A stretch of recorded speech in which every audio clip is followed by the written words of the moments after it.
Los 4 grandes errores, según Nietzsche, en el ocaso de los ídolos. Acompáñame hasta el final de este video.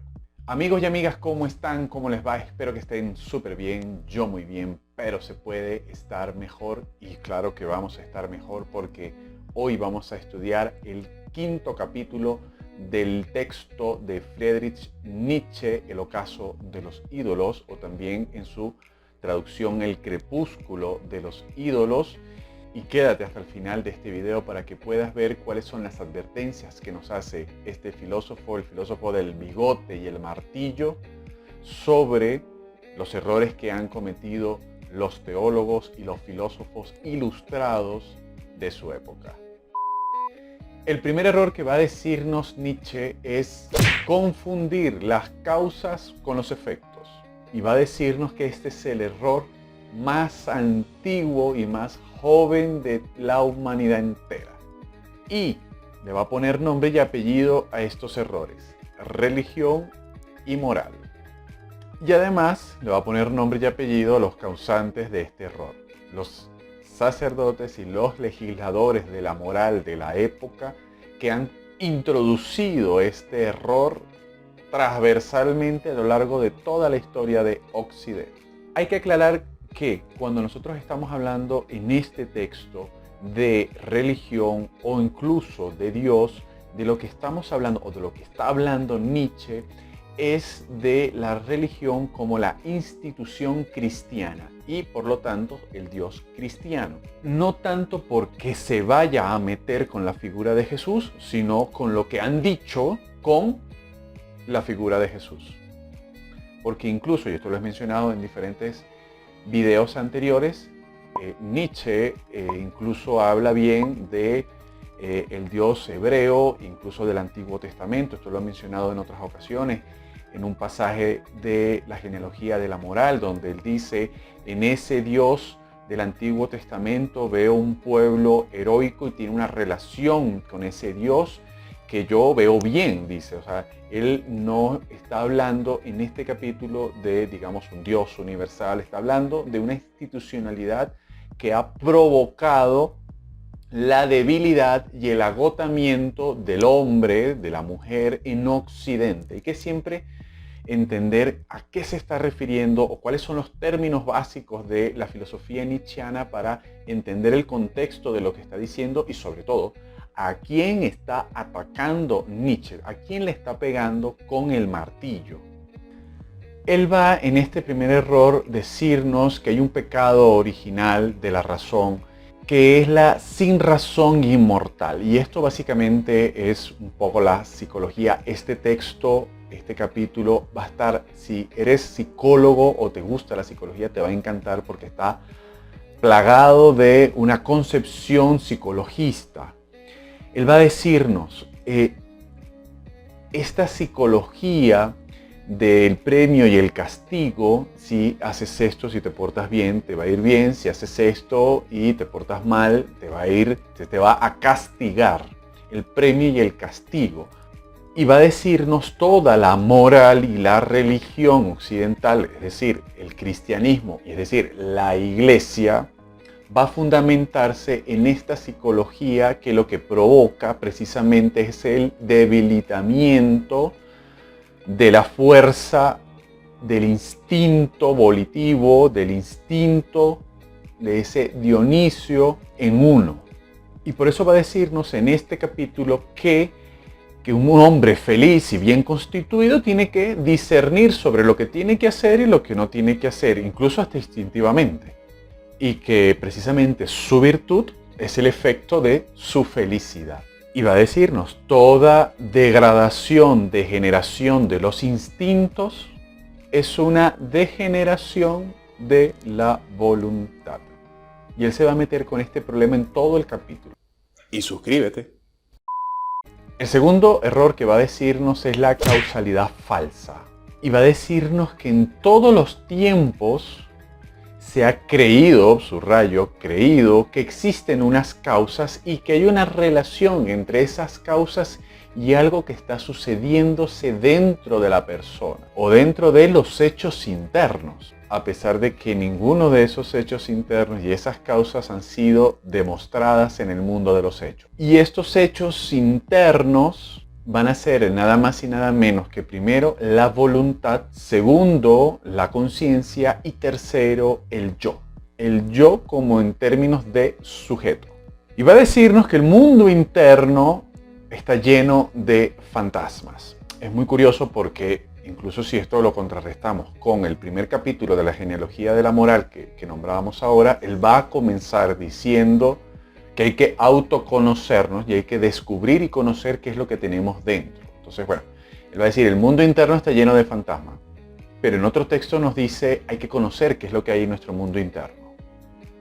Y hay una denuncia acerca de esta fantasmagoria interna, porque va a decirnos que esta voluntad y esta conciencia ya no explica absolutamente nada. Y peor aún, el hombre ha proyectado fuera de sí estos tres hechos internos. Como si construyéramos las cosas de nuestro mundo exterior a imagen y semejanza de lo que nosotros tenemos dentro, hacia esa relación entre voluntad, conciencia y sujeto. Incluso va a decirnos aquí, y quizás, él no lo dice, pero quizás hay un poco apoyado en Kant, que va a decirnos si el problema de la cosa en sí, esa vergonzosa concepción de los metafísicos. Claro, pero es que el primero que lo dijo no fue él. El primero que lo dijo fue Kant con el problema de queriendo buscar conocer la cosa en sí, es decir, la esencia de las cosas, y se dio cuenta de que no se podía. Entonces, bueno, Nietzsche ahora habla, digamos, sin decirlo, que la cosa en sí, bueno, es algo vergonzoso y horrible. Pero bueno, es Nietzsche. La tercera que nos va a mostrar es las causas imaginarias. Y va a decirnos que por un lado, estas causas imaginarias tienen que ver con la fe y la creencia en las representaciones y además, de forma curiosa, va a decirnos que se introduce el problema de la memoria, de creer en la concepción desde la memoria. ¿Por qué, digamos, va a ser todo este análisis en este momento? Porque va a decirnos que reducir lo que para nosotros es desconocido es tranquilizante, es farmacológico, digamos. Y que no solo tranquiliza, sino que además nos da cierta satisfacción el que podamos reducir lo que para nosotros es desconocido. Es decir, hay un estado de confort en la medida que nosotros podamos mantenernos siempre en lo conocido. Nos da miedo lo desconocido. Porque lo que no conocemos nos produce una sensación de peligro, de preocupación, de inquietud, de vértigo, y cómo de forma instintiva nosotros queremos atacar, digamos, esos estados dolorosos para nosotros.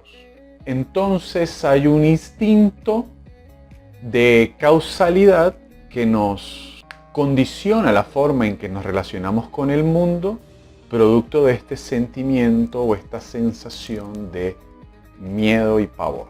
Además, digamos, reafirmamos lo que para nosotros es desagradable y lo relacionamos con lo enemigo, con un término muy interesante hoy en día, el otro, lo otro, y que lo agradable para nosotros es porque es o pertenece a la esfera de la mismidad, de lo que se parece a mí, de lo que no tiene otra edad, y que además es lo más cercano, es lo amigable.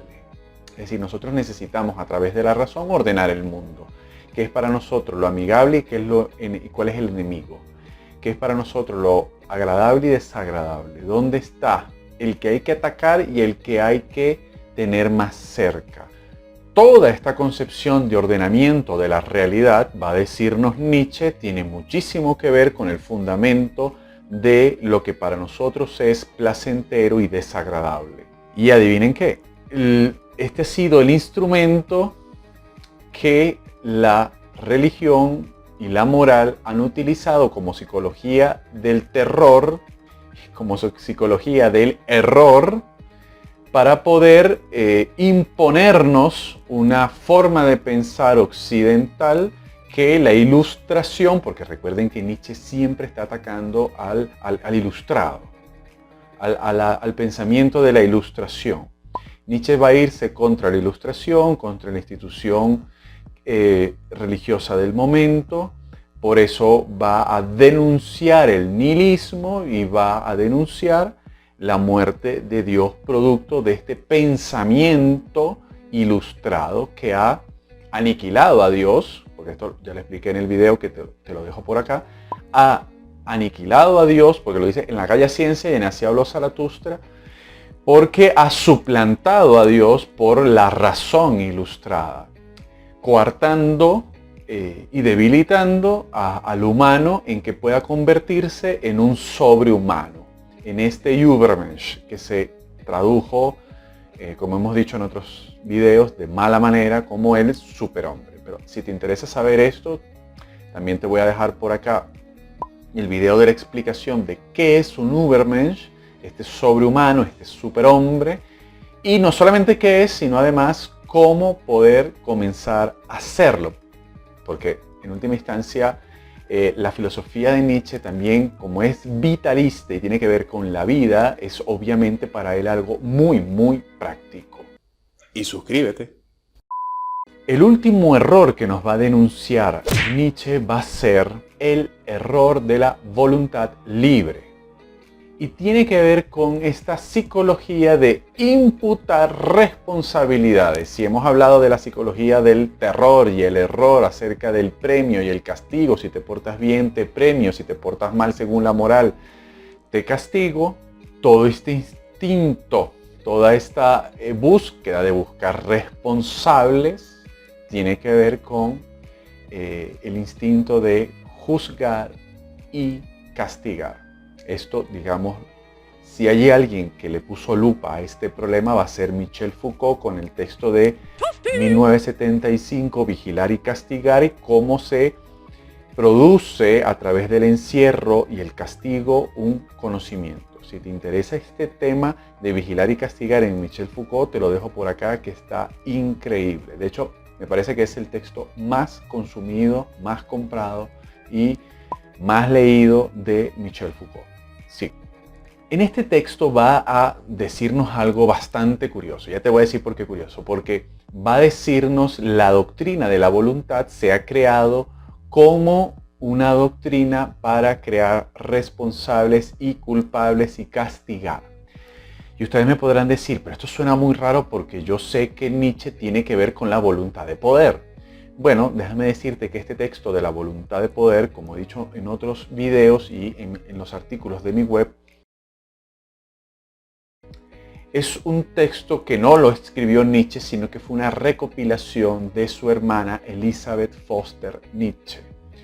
Y que este texto póstumo fue, digamos, una especie de compendio que hizo Elisabeth y que nombró con este término de la voluntad de poder, este escrito de Nietzsche. Pero es muy interesante como Nietzsche está hablando aquí de esta doctrina de la voluntad. Pero estamos hablando de la doctrina de la voluntad de su época. ¿Okay? Sería interesante ver si pudiéramos hacer en otro video las diferencias entre esta voluntad que él está criticando y la voluntad de poder que él analiza y que puede tener o pudiera tener cierta relación con el superhombre.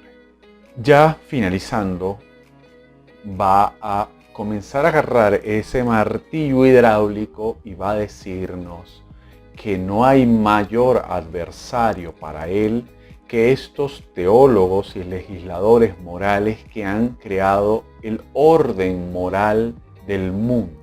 Y va a lanzar una de las sentencias más fuertes contra el cristianismo, que tiene cierta relación con una frase en Anticristo, que el cristianismo es la metafísica de los verdugos.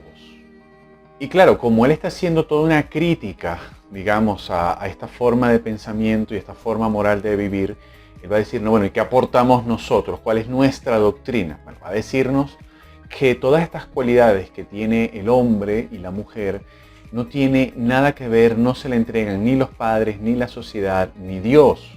¿Por qué nos está diciendo esto? Porque recuerden que para Nietzsche esto se tiene que conquistar por sí mismo y vencer.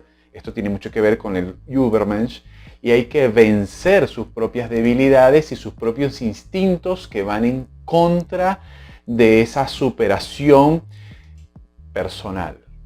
Y va a decirnos que esta finalidad, esta teleología es inventada por los hombres y que es el hombre el que busca sentido a la vida, cuando precisamente esto ha sido constituido, ha sido formado a través de esta concepción moral de la vida. Vuelvo a decirlo, es este sentido o fin de la vida ha sido un invento moral.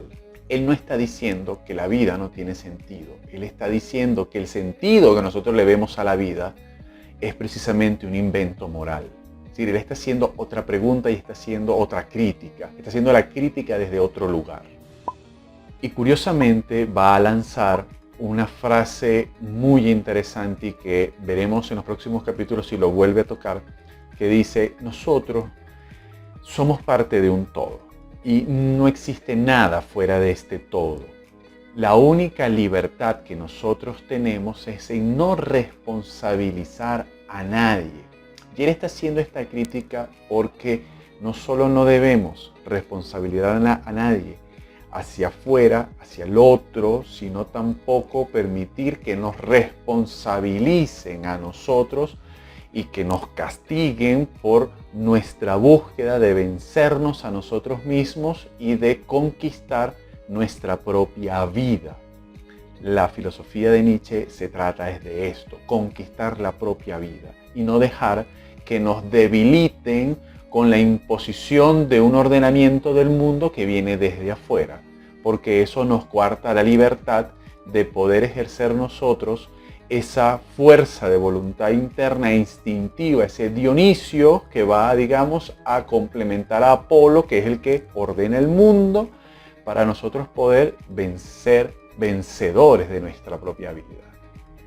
Por eso va a decirnos que si Dios es la excusa perfecta para que nos responsabilicen y nos castiguen, nosotros, los que seguimos esta doctrina, digamos, nietzscheana, tenemos que, por supuesto, ir en contra de esa concepción de Dios. Pero recuerden que Dios en este momento es esta concepción debilitadora del hombre, porque para Nietzsche la forma de redimir al mundo es conquistarse a sí mismo.